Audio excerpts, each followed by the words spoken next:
আর আমি সবাই চলে গেলে দুই একজন যদি আসে ভালো, না আসলে পুজো টুজো সেরে একবার গেঁজা বানিয়ে যদি কারো ভাগ্যে থাকে তাহলে সে এসে পায়, না এলেও না ভগবান এলেও পাবে না।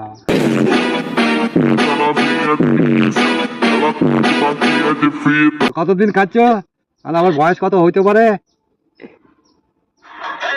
ওরকম তর্ক করেছিলাম আবগারি পুলিশের যখন গেঁজা বেচতাম বাড়িতে। আবগারি পুলিশ মারা আমি আরে পাপো তো ওদেরই, গেঁজার পয়সা মদের পয়সা তো আবগারির পাপো, কিন্তু খাচ্ছে তো আমাদের এই পাড়া এই বেঙ্গল গুলা, এরা বেঁচে গেল। হলুদ কালো দাগ, নাহলে এরা না খেয়ে মরতো। সরকার কত দিত, কয় টাকা দিত, এই জন্য তো এরা চুরি করে। ভালো লোক যাচ্ছে আয় দাঁড়া, তোর বাংলা হেলমেট কই, তোর বালমেট কই, আরে গুরবারে পয়সা দিয়ে গাড়ি কিনেছি রোডে চলার জন্য, তার জন্য খাজনা কেটে নিয়েছিস বাড়া।